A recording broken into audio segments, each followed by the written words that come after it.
గాజాలో తీవ్ర ఆహార సంక్షోభం నెలకొందనే వార్తలు గత కొద్ది రోజులుగా వస్తూనే మనం చూస్తూ ఉన్నాం.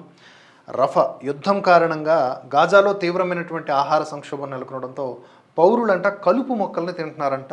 ఇది పరిస్థితి. అనవసరంగా స్టార్ట్ చేశారు. అనవసరంగా హాయిగా ఉన్నటువంటి ఆ దేశం మీద ముందుగా గంటల తరబడి దాడులు చేశారు. ఆడవాళ్ళని ఎత్తుకుపోయారు, పిల్లల్ని ఎత్తుకుపోయారు, పిల్లల్ని కూడా చంపేశారు. పిల్లలను కొట్టి వేధించి దారుణంగా శాడిజం చూపించారు. ఇప్పుడు ఆ కర్మ రిటర్న్స్, జనరల్గా కర్మ రిటర్న్స్కి కొంచెం టైం పడుతుంది. ఇజ్రాయెల్ విషయంలో ఇప్పుడు టైం పట్టదు. యాక్షన్కి reaction within the minutes ఉంటుంది. ఇప్పుడు భారత్ కూడా అలాగే ఎలాగైతే సర్జికల్ స్ట్రైక్స్ విషయంలో మనం కనబరిచామో అలాగే ఉండాలా. ఏ దేశం అన్నా సరే ఉంటే అంటే వస్తే ఆస్తులు పోతే ప్రాణాలు అట్లనే ఉండాలా. లేకపోతే ఇలాంటి మొండి మూర్ఖపు శక్తులు ఏవైతే ఉంటాయో అవి దారికి రావు.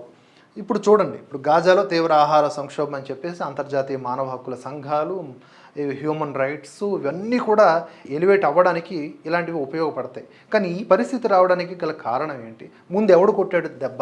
ఆ కొట్టిన దెబ్బలో ఎంతమంది చిన్నారులు ప్రాణాలు కోల్పోయారు? ఇప్పటికీ బందీలుగా ఎంతమంది ఉన్నారు? అవి వాళ్ళు మానవులు కారా? వాళ్ళకి హక్కులు లేవా? అవి ఉల్లంఘనలు కావా?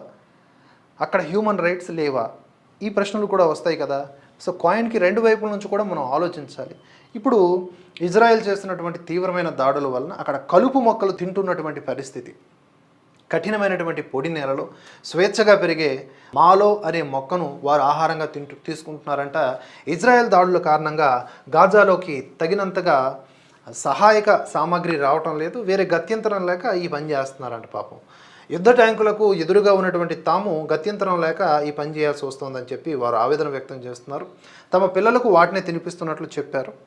గాజాలోని 23 లక్షల మంది జనాభాలో 80% మంది యుద్ధం కారణంగా తమ ఇళ్లను వేడాల్సి వచ్చింది.